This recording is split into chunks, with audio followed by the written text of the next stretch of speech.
publié en auto-édition. Le premier ouvrage, c'est par mon fils, Va au loin et grandit, qui est disponible là. Donc on espère d'ailleurs qu'il fera quelques dédicaces à la fin. Donc le deuxième roman, c'est le Clan Boboto, et le troisième qui est paru en 2010, c'est Votre courrier n'a pas été envoyé. Juste un petit bémol sur, parce que justement c'est de l'auto-édition, et donc vous aurez l'impression, voilà, d'avoir un double titre. Sur certains, il y aura votre message. C'est simplement que le premier tirage, il y avait eu une petite erreur de mon imprimeur. Parce que mon premier titre en tête, c'était Votre courrier n'a pas été envoyé. Et au dernier moment, je l'ai changé, j'ai mis Votre message n'a pas été envoyé. Donc vous avez certains exemplaires qui portent encore les scories du premier tirage. Voilà, donc vous voyez que c'est un invité un peu particulier, puisqu'il s'autorise à intervenir alors qu'on ne lui a pas donné la parole. Alors, tout de suite, je vais laisser donc Aurélie et Cédric agresser l'auteur pour nous présenter ce texte. Donc est-ce que, Cédric, tu peux faire une toute petite présentation du clan Boboto, et ensuite on lâche les lions. Le clan Boboto, je l'ai lu il y a plusieurs mois de cela, c'est le seul ouvrage de l'auteur Boboto. Mais moi, personnellement, je dirais ce qui m'a pas pris, mais dans l'ensemble, j'ai aimé, en fait, comme on l'a dit, c'est un conte urbain. L'histoire se passe aussi dans une cité. Bouffe le micro. Dans une cité de France. C'est une famille à l'origine, la famille Boboto, donc c'est un père, sa femme et leurs enfants. Et au-delà de ça, donc, on comprend dans toute la similarité qu'il y a parfois dans les immeubles en cité. C'est plus uniquement la famille Boboto, mais c'est tout un clan. Donc, c'est les amis des enfants, c'est les voisins, c'est les collègues de boulot. Voilà, exactement. Donc, tout le monde vient à la maison, tout le monde rentre, la porte est ouverte. Voilà. Et le roman est, si je peux appeler ça un roman, est divisé en fait en plusieurs parties. Chaque personnage, donc chaque membre du clan Boboto raconte son histoire. Elles sont plus ou moins brutales. Les mots sont parfois crus, ça choque certaines personnes. Ça parle beaucoup de sexe, ça parle de drogue, ça parle de violence. En revanche, pour vous encourager à lire, l'histoire se termine plus ou moins bien. Alors, Aurélie, est-ce que tu peux rajouter quelque chose à la présentation du clan Boboto? Par exemple, est-ce que tu peux citer des personnages? Alors, je ne vais pas citer des personnages en particulier, mais je me rappelle de la mère, parce que je l'ai lu il y a quelques temps quand même, et je me rappelle que la maman était un personnage fort et central dans l'histoire, parce qu'une fois, alors si ma mémoire est bonne, le papa qui a un peu déserté, en fait, tout le foyer reposait sur la maman. Donc il y a comme ça, elle doit jouer un rôle de femme, de mère, de conseillère, mais en même temps elle a un peu ses épaules d'homme-là, puisqu'il faut encadrer alors les plus grands et les moins petits, parce qu'il y a comme ça aussi des grands frères, des petits frères, ils sont tous quand même soudés. Comme tu disais tout à l'heure, il y a quand même une histoire d'amour qui unit au final les personnages. Alors, si je peux présenter quelques personnages, on a Bani, en fait, qui est le premier monologue. Bani est donc le cousin du bled qui arrive, le neveu, et qui débarque avec toute la logique qui arrive dans cette famille française, cette famille européenne. Parce que je ne veux pas qu'on cite qu'on précise voilà. Et donc on a ce premier regard, donc ce choc là entre ce regard de l'immigré qui arrive et qui découvre une famille, qui découvre un univers. Donc ça c'est le premier personnage. On a ensuite Scotty, qui est un personnage qui va ressembler à beaucoup de personnages que j'ai lus finalement, c'est-à-dire celui qui va être une sorte de quelqu'un de très discret dans la famille, mais dans la banlieue va devenir un chef de gang, un homme influent et ainsi de suite. On a le grand frère, l'aîné Mina, qui est une figure, qui est vraiment la figure du grand frère. Donc là, on a déjà des portraits, très marqués, très stéréotypés, hein, même de la banlieue, hein, le grand frère, le blédard. On a la maman, le père, qui naturellement, là encore on est dans un petit cliché, mais qui est un peu normal, sont absents apparemment au début du roman. Et puis on a le voisin chez Haro. Voilà, donc voilà un petit peu les personnages qui sont là.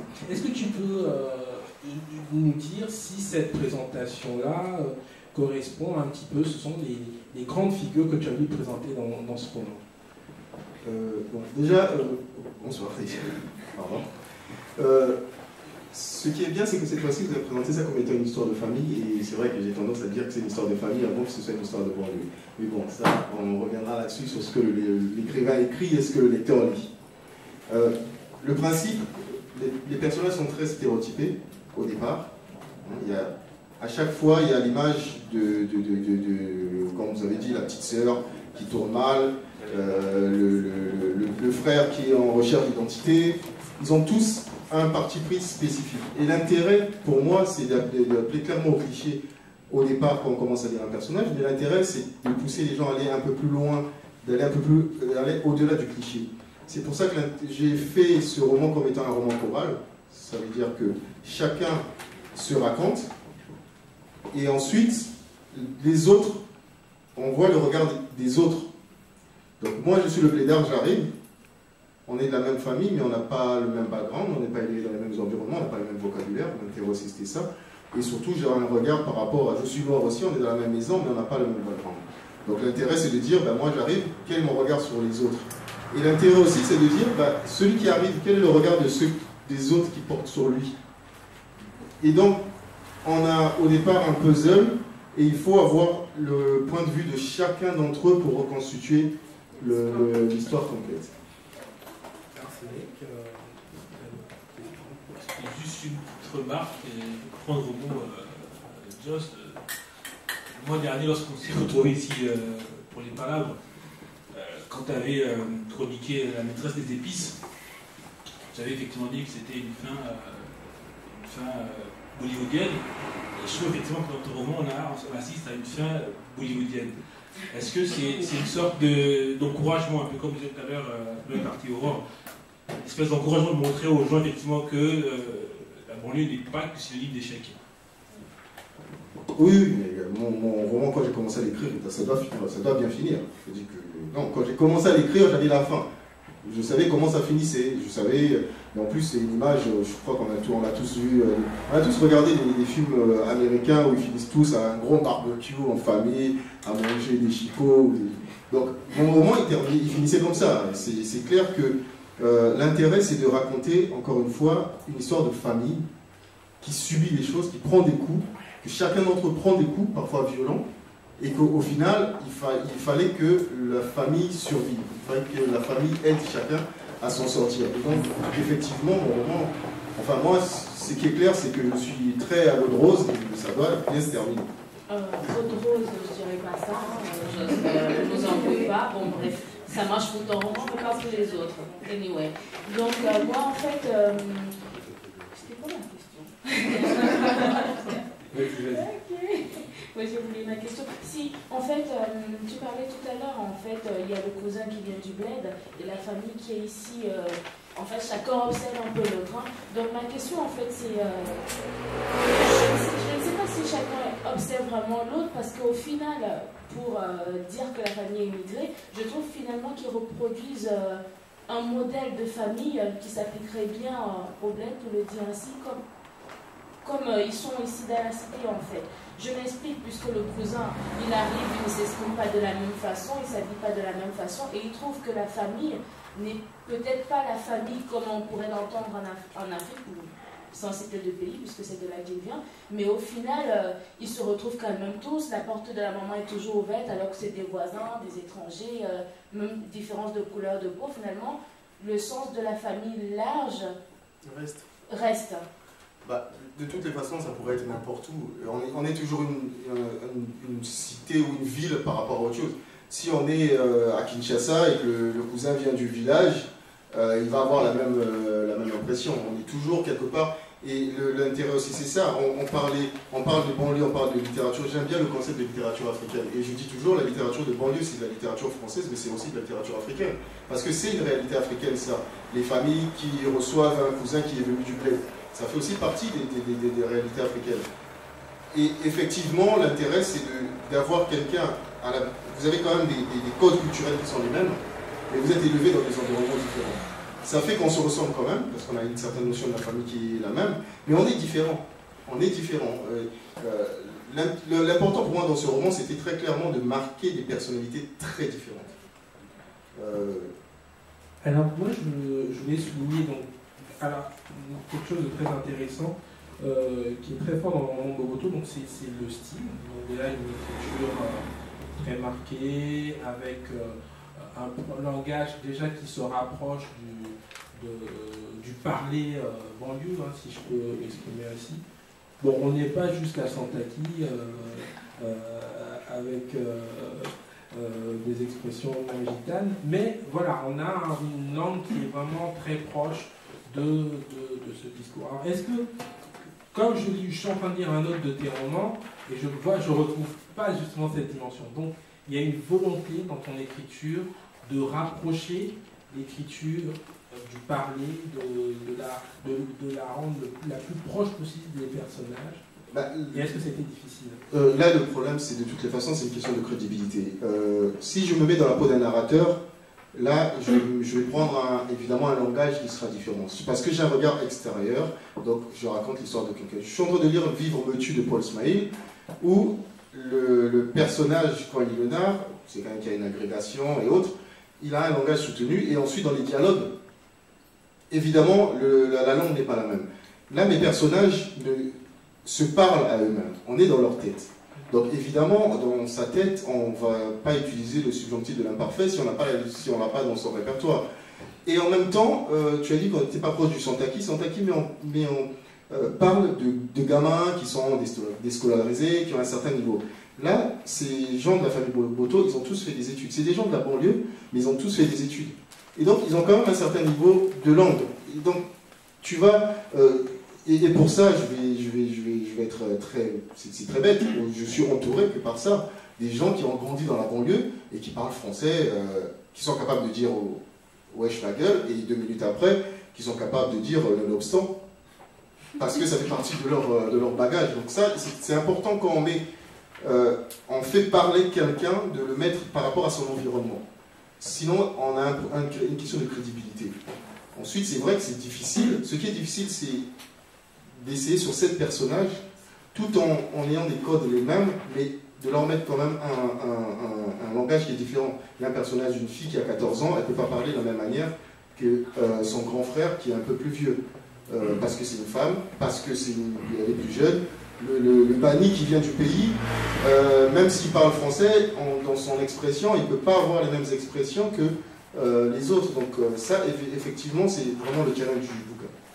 Alors, c'est un roman aussi où la question de la solitude est très présente, parce qu'on est dans un clan, mais en même temps, il y a 7 parcours particuliers, et tu essayes de rendre en fait les différents parcours. On voit par exemple Andri, par exemple, qui va être le toxicomane, le zombie, hein, c'est le côté The Corner, hein, donc ça c'est... Mais voilà, dans sa solitude, on voit que ce qui va le relever, c'est la proximité du clan, c'est le grand frère, c'est la petite sœur, et ainsi de suite. Ton discours là-dessus, c'est quoi? C'est de dire que l'amour, la solidarité, malgré tout, peut permettre à une famille de s'en sortir même dans le milieu le plus difficile. Mon discours, c'est de dire que déjà, dans une famille, on n'est pas obligé de se ressembler. On a des parcours différents, on a des caractères différents, nous ne sommes pas obligés de nous ressembler. Et surtout, nous n'affrontons pas les mêmes problèmes et nous ne les affrontons pas de la même manière. Nous n'affrontons pas ceux qui sont en cité, ne vivent pas la cité de la même manière, même en étant de la même famille.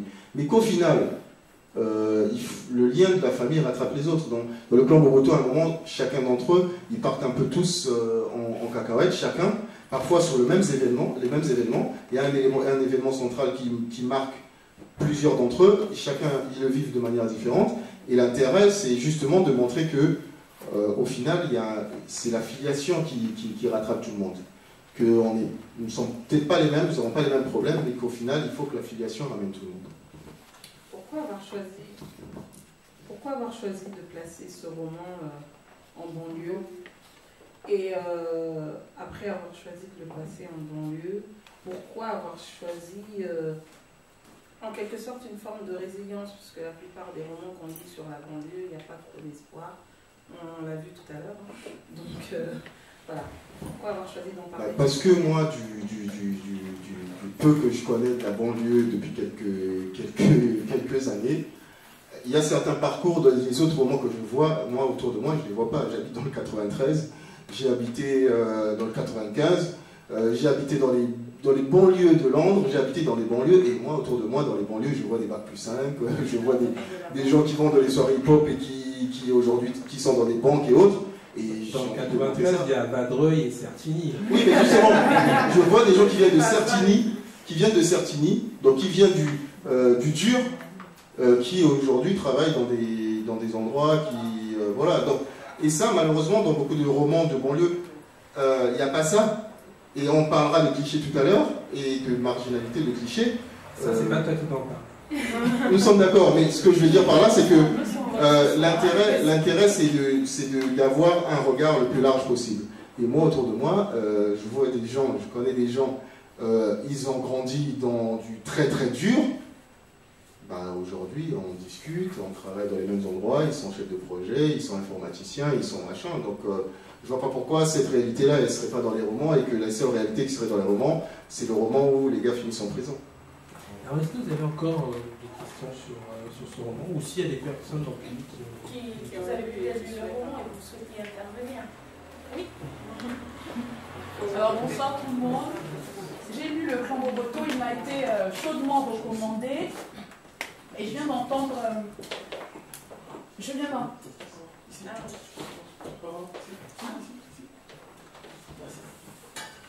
C'est le système des... Je me rapproche.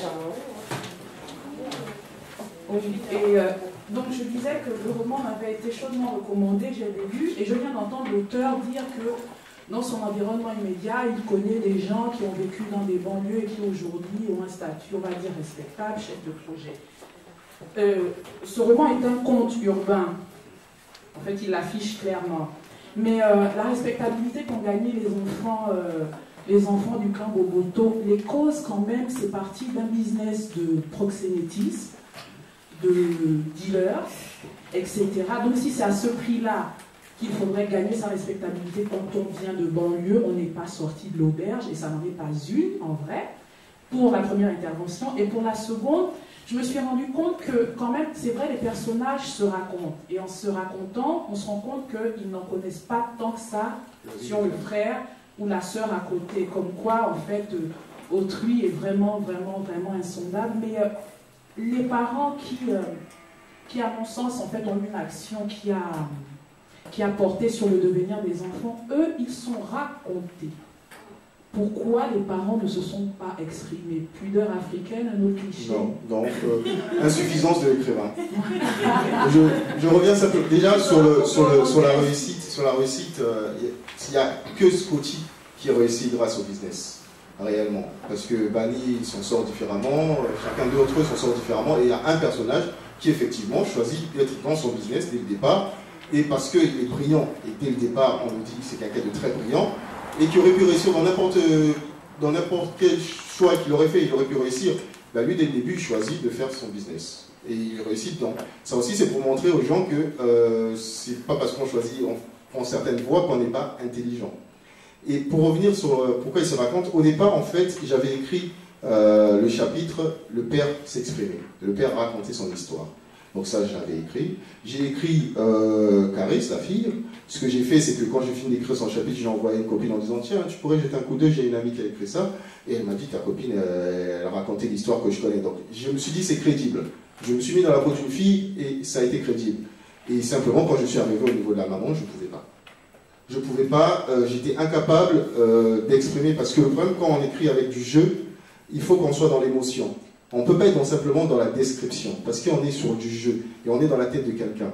Et je ne pouvais pas me mettre dans la tête d'une femme de 50 ans, quand son mari a abandonné après des années de mariage, et qui voit ses enfants partir en cacahuète, qui se réfugie dans la religion à un certain moment. Je ne pouvais simplement pas me mettre dans la peau de cette femme-là. Et comme je ne pouvais pas faire raconter le père, enfin, que le père se raconte et qu'elle, ce soit le seul personnage qui ne puisse pas se raconter, j'ai trouvé le biais de raconter les deux parents via la personne qui est dedans dehors, qui est Shiro, qui n'est pas le fils direct, parce que quelque part, on sait souvent que celui qui va connaître un peu les détails, certains détails de la vie de nos parents, parfois c'est le cousin, et c'est pas les enfants directs, parce qu'il y a une certaine pudeur des parents à se raconter chez leurs enfants, et pudeur qu'ils auront moins à se raconter à quelqu'un qui perçoivent comme étant étranger. Donc, simplement, je ne pouvais pas me mettre dans la tête de la maman, et du coup, j'ai choisi un chapitre que j'avais déjà écrit, de se mettre dans la tête du père, de cet homme qui s'en va. J'ai choisi de tout réécrire, de tout changer, et de le faire raconter par quelqu'un d'autre. Alors on a des contraintes de temps, et quand on présente deux textes, en fait, je vous propose qu'on aborde le deuxième texte, et c'est Aurore qui va nous présenter votre courrier n'a pas été envoyé. Alors là, même si on reste dans le cliché, on va aborder une autre facette de l'œuvre de Joss Dosden. Alors, votre courrier n'a pas été envoyé. C'est l'histoire d'un homme, un quadragénaire en fait, qui envoie des emails à son ex-épouse dont il n'arrive pas à se remettre de la séparation une dizaine d'années après. Alors, c'est un monologue parce que la personne s'exprime par le biais de l'email. Et au départ, ça peut sembler être juste une reconquête de son ancienne épouse. Alors, ce quadragénaire, il élève tout seul un fils de 10 ans. Et puis, au fur et à mesure, il en profite dans ses emails pour donner sa vision du monde, sa vision de la vie, de Facebook, de l'actualité, des relations hommes-femmes, des relations avec les gens, etc. Pour faire une brève présentation de ce livre, c'est de ça que ça me traite. Oui, non. Et non, moi je me suis posé comme question, pourquoi avoir choisi de changer de registre et procéder comme ça par un email, avec le jeu toujours, mais procéder comme ça par des emails, donc bref, en quelque sorte. Et dans le monologue, pourquoi avoir choisi de procéder comme ça? J'ai par principe de dire que les histoires extraordinaires, pour moi, ça n'existe pas. Donc, les histoires que je pourrais raconter moi, ce sont des histoires qui existent déjà. Et l'intérêt, donc, c'est d'essayer de trouver à chaque fois un angle différent pour les raconter. Donc, je dis souvent que je suis un raconteur, et le problème du raconteur, c'est pas de trouver obligatoirement l'histoire extraordinaire, c'est de savoir la raconter. Et donc, j'essaie à chaque fois d'avoir un angle, je dirais, de conteur différent. Là, pour le coup, il fallait faire parler un quadra. Mais on est toujours dans l'urbain, là, parce que là, c'est un urbain. C'est un homme d'aujourd'hui, c'est un homme de 40 ans qui est père et qui a un enfant, qui a un travail, qui a eu des dépressions par rapport au boulot, et qui se pose des questions que beaucoup se posent quand on a dépassé 30 ans. Donc, on est toujours dans l'urbain, et pour le faire parler, pour trouver un prétexte pour qu'il s'exprime réellement sans barrière, sans frein, il fallait se mettre dans sa tête. J'ai tendance, quand j'écris, à, encore une fois, utiliser le jeu, parce que je trouve que le jeu, c'est un bon moyen pour donner de l'émotion, plutôt que de simplement de décrire les choses. Le jeu n'est pas descriptif. Et c'est dangereux aussi, parce que soit on rentre dedans, on est dans l'émotion, soit on ne rentre pas du tout dans la chose. Mais quand on rentre dedans, on est beaucoup plus proche du personnage, parce qu'on est sur on rentre dans sa tête.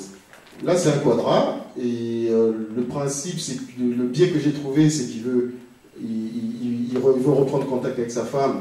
Ça fait 10 ans qu'ils ne sont plus en contact. C'est quelqu'un qui parlait beaucoup avec sa femme, et il se retrouve dans un moment où il a besoin de parler à quelqu'un. Et la seule personne avec qui il pouvait parler de manière libre et totalement ouverte, c'était sa femme. Et donc, comme on voit dans le livre, le principe, c'est qu'il écrit, il lui parle, il se dévoile totalement, mais en fait, il n'envoie jamais les courriers, il n'envoie jamais les messages, parce qu'au final, il n'a jamais le courage de d'aller jusqu'au bout, jusqu'au ça bout. démarre. Ah oui, en fait, justement, je me suis...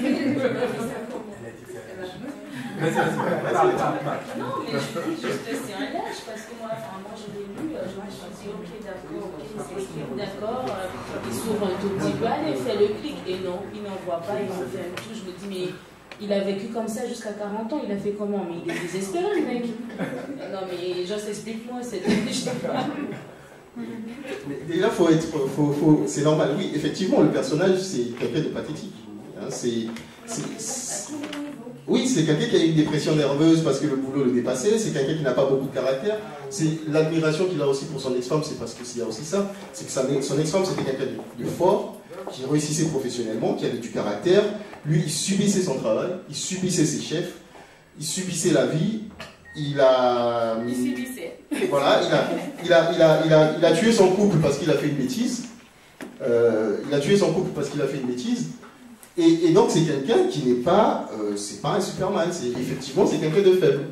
Ben, moi ce que j'ai pu remarquer en lisant le livre, c'est que ce loser, si on peut le nommer comme ça, a malgré tout des réflexions assez pertinentes sur son environnement et sur ce qui se passe dans l'actualité. Alors, est-ce que tu n'as pas eu peur qu'on se désintéresse de ce qu'il pouvait avoir de pertinent à dire parce que c'est dit par un loser? Non, parce que justement, c'est que lui, étant donné que c'est quelqu'un qui a subi un peu sa vie, il est beaucoup en position d'observation. Il est beaucoup en position d'observation, il voit ce qui se passe, il n'est pas actif. Il n'est pas actif, il prend rarement part aux choses, mais il les voit et donc ça lui permet de se raconter. Ça lui permet de raconter ce qui se passe autour de lui, mais de se raconter lui-même aussi. Dans chacun des mails qu'il écrit, ça commence par « ma chérie, ça fait longtemps »,« quand nous étions, machin, machin », donc ça permet de le découvrir lui, et ça permet de voir aussi son regard sur ce que... Mais c'est vrai qu'il est en spectateur, et ça lui permet de voir, de montrer la réalité de 2010 ou des années 2000. Alors, j'avais deux questions. La première, c'est qu'il signe ces messages par Jus. Donc on sait, ceux qui te connaissent, j'ai trouvé ça dans une signature quelque part, donc ça, c'est un peu toi. Donc vu qu'on l'a traité, enfin on a traité le personnage de voilà, donc je ne sais pas si tu as fait un bilan avant l'heure voilà, donc là il y a quelque chose, parce que du coup c'est assez intriguant, hein, parce que il y a une forme de regret qu'on lit, de regret. Alors en même temps, c'est ça qui est assez paradoxal, c'est qu'il y a une forme de regret qui est exprimée, et en même temps, ces messages ne peuvent pas être envoyés. Parce que, non, mais ce qu'il raconte, par exemple, sur ses exploits féminins et ainsi de suite. Mais ça, il peut couper, mais il pouvait envoyer les autres. Non, il y a pas mal de messages là-dessus. Hein, la première partie du texte, en tout cas, est très centrée sur cette puissance ou vérité qui est mise en scène. Donc ça, c'est mon premier point. Pourquoi signer Jus? Et puis ensuite, parce que est-ce que c'est vraiment engageant? Est-ce que il y a quelque chose de toi que tu as voulu exprimer là-dedans? Et puis la deuxième question, c'est donc j'aborde la question des clichés, parce que là, en l'occurrence, on est servi, quoi. Et en même temps, ce sont des états d'âme, donc il ne pose pas un regard réfléchi hein, il donne son ressenti. Donc, par exemple, son intégration par le bassin, par exemple, puisqu'il dit qu'il va se taper les filles quand il arrive, quand il prend sa revanche sur son ami blanc qui était en Afrique et qui se récupérait toutes les copines, justement parce qu'il avait l'avantage du derme.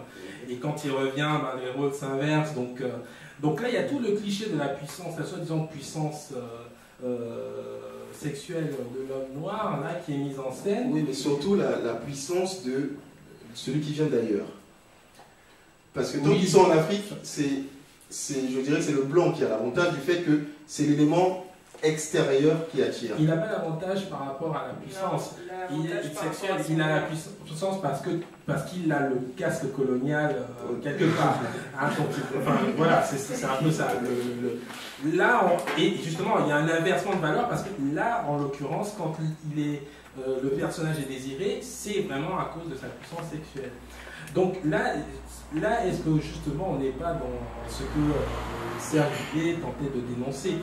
Est-ce que par exemple, par exemple à son regard sur l'Église par exemple, hein, oui, il était naturel que je réagisse là-dessus, mais par exemple, là aussi on a un ensemble d'images attendues qui ne cherchent pas à déconstruire, bien au contraire. Bien sûr, son rôle n'est pas de venir analyser les choses en disant je fais la paresseuse, c'est bien, c'est pas bien. Il vit les choses. Il vit les choses pour dire la partie de l'église, pour se raconter un peu, c'est qu'à un moment, il va dans une église de réveil, et donc il commence à fréquenter cette église-là. Quand on est d'Afrique centrale, on sait ce qu'il y a comme excès, ou hypocrisie, ou certains excès dans ces églises-là. Et donc il raconte les choses. Il dit que je vais dans cette église-là, c'est une église ivoirienne, pour apprendre à parler le anglais, je crois, l'ani, parce qu'il veut se rapprocher du langage de son ex-femme. Et donc il va dans une église, il dit le meilleur endroit pour apprendre à parler l'ani, une langue africaine, c'est d'aller dans une église.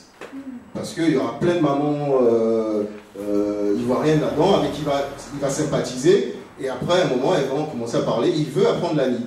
Et donc quand il va là-dedans, il voit toute l'évangélisation un peu déviante qu'il y a, et c'est clair qu'il ne cherche pas à dire si c'est bien ou c'est pas bien, il voit. Pareil pour... Il a un avis, non, il a un avis, parce qu'à un moment il y va, il se rend compte qu'il ne pourrait pas, parce qu'il est dans l'hypocrisie aussi, il n'y va pas par conviction religieuse, il y va parce qu'il a un objectif, donc il va en fait, je pense quelque part, il trouve, il a l'impression que les gens ont encore moins de conviction que lui qui y va pour les mauvaises raisons, et ensuite il en sort. Oui, le Tius, en fait le Tius on pourrait le retrouver dans celui-là qui est mon premier bouquin, on termine un mail en disant bien à vous, amitié, cordialement. Quand on envoie un mail à ses amis, le Tius, j'y ai pris, dans ce premier livre, j'ai mis en scène justement aussi quelqu'un qui va à l'étranger et qui écrit à ses amis, qui fait des mails à ses amis. Et la seule chose vraie dans ce livre, là pour le coup, en parlant de se retrouver, ce sont les mails que j'écrivais. Et j'ai mon cousin qui est là. Et effectivement, à un moment, je suis parti en Angleterre. Et chaque semaine, je faisais un mail, chaque fin de semaine, chaque samedi, j'écrivais un mail pour raconter ma semaine pendant les 2 premiers mois. Je faisais un mail pour raconter ma semaine. Et ces mails-là, c'est vraiment des mails que j'écrivais sans avoir aucune intention d'écrire un bouquin. Et je le terminais par Tius. Je ne sais pas pourquoi, mais je le terminais par Tius. Et donc c'est resté dans tous les... Donc oui, s'il y a bien une vérité là-dedans, c'est que mon Tius, il m'appartient. Alors on est obligé d'avancer par rapport à notre rencontre. Je ne sais pas s'il y a quelqu'un qui a une question éventuellement sur ce roman et sur les personnages qui sont dans alors, avec une grosse voix dans... Oui. J'ai pas lu le roman, j'ai lu aucun de ces romans. J'ai une question que j'ai envie de poser à Joseph, que je poserai à tous ceux qui écrivent. Quand vous décidez d'écrire, qu'est-ce que vous visez? Qu'est-ce que vous voulez atteindre? Quel est le but que vous voulez atteindre? Est-ce qu'il y a un but? Est-ce que vous visez quelque chose? Moi, j'aimerais comprendre. Clairement, c'est une question importante parce que chaque écrivain a un positionnement précis par rapport à son écriture. Moi, clairement, je n'ai aucun positionnement précis. Moi, je raconte des histoires. Honnêtement, j'ai commencé à lire des bandes dessinées, j'avais 6-7 ans, et j'ai grandi avec un cousin, Eddy, qui n'aimait pas lire. Et donc, moi, je finissais de lire la BD et je lui racontais. Mais systématiquement, depuis qu'on avait de 6 ans jusqu'à, je ne sais pas, 16-17 ans. Je lisais, et lui, il achetait les BD. Moi, je les lisais, et ensuite, je lui racontais dans le détail. Et donc, j'ai gardé ce truc de raconter. Et puis, c'est vrai que quand tu racontes des choses, ça vient sans obligatoirement un objectif de passer un message ou autre. Le message vient pendant qu'on écrit. les personnages se développent pendant qu'on écrit. Ils viennent rarement dès le départ en ayant une trame, au fur et à mesure des choses. Et ensuite, il y a ce que moi j'écris et ce que chacun voit dans ce que j'ai écrit. Et ça, tu ne maîtrises pas ce que le lecteur voit dans ce qu'on écrit. Non, non, c'est vous qui avez dit moi j'ai rien dit. Non, mais je peux quand même dire quelque chose, c'est pas parce que tu es là, sur le personnage a aussi une extrême sensibilité qui, je pense, plaît malgré tout à la gente féminine. On essaie de trouver des mots pour être dans l'émotion. Je parle pas de gens ça. Je me parlais sur le nez. Parce que je suis surprise. Non, mais oui, mais parce que quand il décrit les femmes comme des tam-tams, non. expression très congolaise. Je vais recadrer. Tu peux finir, s'il vous plaît. Je vais recadrer. Le personnage écrit à sa femme, avec qui il avait une relation très particulière, quelque peu fusionnelle, on va dire. Donc lorsqu'il s'adresse à sa femme, il y a beaucoup d'amour, il y a beaucoup d'émotions. Je parle uniquement de cet aspect-là.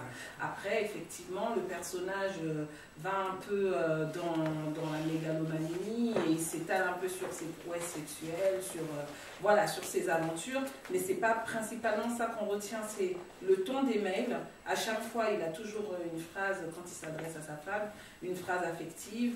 Et même ce qu'il décrit dans le manque, il dit qu'il est accro à sa femme. Et elle lui manque comme la drogue. Donc voilà, c'est des choses auxquelles les femmes sont sensibles. Je n'ai pas terminé le mouvement, donc... Est-ce que je peux dire un mot? Parce que si j'ai posé la question, il a parlé de bande dessinée. Moi aussi, quand j'étais jeune, je lisais beaucoup de bandes dessinées, par exemple Black le Rock et tout ça. Mais quand j'observe les Américains, ils ont écrit Black le Rock dans un but de montrer leur lutte contre les Anglais. Et comment ils sont arrivés par cette lutte-là à se débarrasser des Anglais. Ceux qui ont écrit Tintin au Congo, ils ont bien une intention, c'est-à-dire que montrer le blanc qui vient civiliser le noir ou bien les sauver dans leur forêt et mettre ainsi dans notre tête le fait que c'est le blanc qui vient toujours au secours ou même des animaux, ainsi de suite. Donc c'est pour ça que j'ai posé cette question. Je pense que peut-être, comme il a dit, il ne se pose pas la question, moi je l'invite, puisqu'il est inspiré, de temps en temps de se poser la question. Peut-être que ça pourrait apporter... Je crois qu'on a eu un truc comme ça sur l'engagement il y a quelques temps. Clairement, je reprends les mots de Percival Everett. Quand on écrit, on montre juste sa réalité. Enfin, sa réalité. On montre son regard sur certains aspects. Quand je mets en place le clan Boboto, j'ai des personnages dans ma tête et j'en parle aux gens. Quand je parle du quadragénaire de 40 ans qui a un enfant, parce que c'est la réalité d'aujourd'hui, je fais que dire la réalité d'aujourd'hui. Et après, c'est vous qui voyez s'il y a un message ou pas. D'accord. Alors, bon, de toute façon, il y a une invitation qui est faite. Tu rentres chez toi et tu réfléchis. Il y a derrière. Voilà. Et ce sera la dernière question avant qu'on aborde le débat.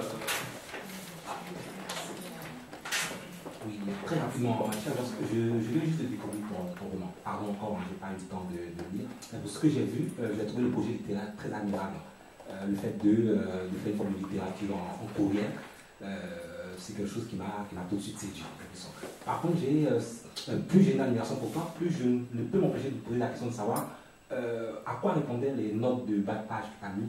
Parce que je m'attendais, quand j'ai commencé à lire, je me suis dit, bon, voilà un livre qui sort de l'ordinaire, qui se raconte par lui-même, par les nuits. Et puis là, je vois des notes de bas de page comme si tu te sentais dans l'obligation de justifier certains termes qui étaient assez compréhensibles.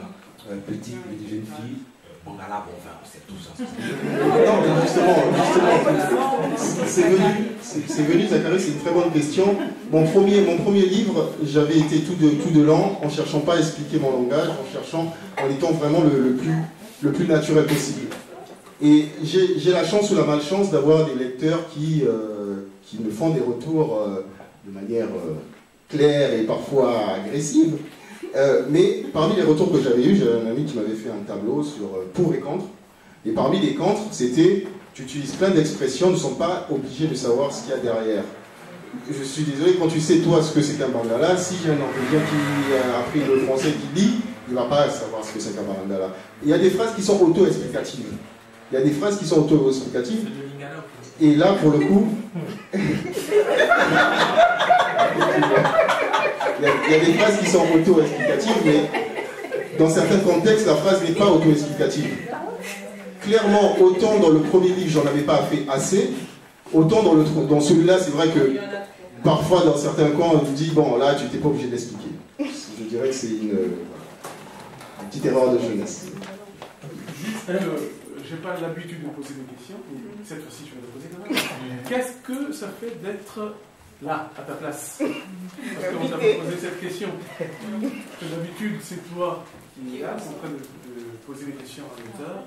Cette fois-ci, tu aimes le rôle, justement. C'est une question très importante. Pourquoi? Parce que c'est justement parce que, il y a quelques années, je ne me retrouvais pas dans cette place-là que j'ai décidé, que j'ai eu envie de mettre en place les palabres autour des arts.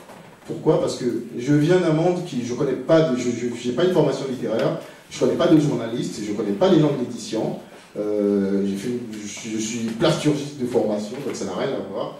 Et que comment j'ai fait mon premier livre, j'avais des lecteurs, j'avais des gens j'avais la chance d'avoir des gens qui me lisaient, qui aimaient ou qui ne l'aimaient pas, hein, mais qui me lisaient, et puis derrière, voilà, on a accès à rien, parce que personne ne vous connaît. J'ai fait comme tout le monde, des envois presse, on envoie des livres, et puis on les met quelque part sur des placards, parce que si on n'a pas déjà d'entrée, si on n'a pas déjà un nom, on trouve très rarement des endroits où on peut venir parler de son livre. Et au départ, quand j'ai mis en place les palabres, c'est pour ça que, merci à mes amis d'avoir insisté pour que je sois là, c'est d'abord pour les gens, c'est d'abord pour que vous puissiez découvrir Carcassonne, parce que j'ai quelqu'un qui m'a dit, ah tiens, il y a un Tchadien qui écrit très bien, qui s'appelle Carcassonne, il faut le faire venir, pour que vous puissiez découvrir les textes des gens qui de toutes les façons sont ça. On n'a pas de podium, et vous, pour que vous sachiez qui allait lire, il faut absolument qu'il y en ait qui en parlent. Et c'est pour ça que c'est important que nous-mêmes nous fassions le job. C'est à nous de parler de nous-mêmes. Et si vous ne parlez pas des auteurs, chaque fois que je lis un livre, je mets sur mon Facebook un extrait qui m'a plu ou pas. Ça ne mange pas de pain, et parfois, ça peut peut-être inciter un sur les 500 contacts que j'ai d'aller acheter un livre. Et les palabres, c'est fait pour ça. Les palabres, c'est fait pour que nous... Parfois, on lit des livres qui sont pourris. Par rapport à notre point de vue. C'est pour ça que nous chroniquons que des romans. Parce que... Parfois, ils sont nuls. Mais l'intérêt, c'est ça, justement. C'est de vous donner le plus large éventail possible et ne pas se contenter de gens qui seraient relatés dans Libération ou dans Télérama, parce que tout le monde ne peut pas être dans Libération de Télérama. Donc, ta question est excellente. Il y a une question. C'est pour rebondir, bonsoir, c'est pour rebondir sur la réflexion de Rohr concernant le loser et la pertinence des vérités qu'il disait. Donc à savoir, est-ce que c'est vraiment fait exprès, c'est une volonté d'en faire un monsieur lâche et perdant, et est-ce que c'était aussi lié, enfin, est-ce que cette volonté de le rendre loser était liée à ce qu'il disait, est-ce que c'était pour faire ressortir ce qu'il disait? Et moi, personnellement, je trouve que effectivement, quand un loser, enfin, qui parle pas beaucoup, quand il dit une vérité, ça a beaucoup d'impact, personnellement. Je pense que quand on est dans la position de celui qui gagne, de la position du fort, on ne se pose pas les mêmes questions que quand on est dans la position de celui qui était loser. Parce que, n'oubliez pas, dans le livre, c'est quelqu'un qui était un loser, quand même. Il a du mal à recontacter sa femme parce que c'est lui qui a gaffé. Et il le sait.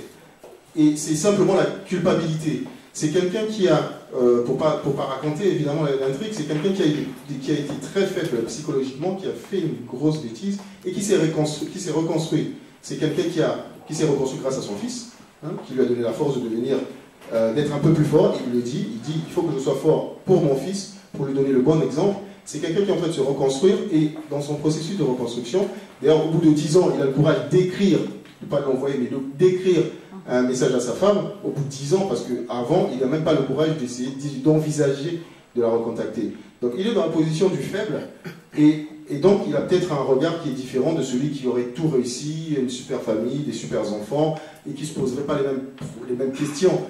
Aujourd'hui, quelqu'un qui a 40 ans, qui serait chef d'entreprise, il ne se poserait pas les mêmes questions sur la position de l'homme et de la femme moderne d'aujourd'hui, sur l'éducation que les femmes ou les hommes ont reçu de la part de leurs parents ou de leur mère, ne se poseraient peut-être pas les mêmes questions sur l'utilisation de Facebook, parce que peut-être que c'est un chef d'entreprise, ils n'auraient pas le temps d'y aller. Donc, il faut qu'ils soient peut-être dans une position de faible qui est en reconstruction pour pouvoir avoir un regard différent.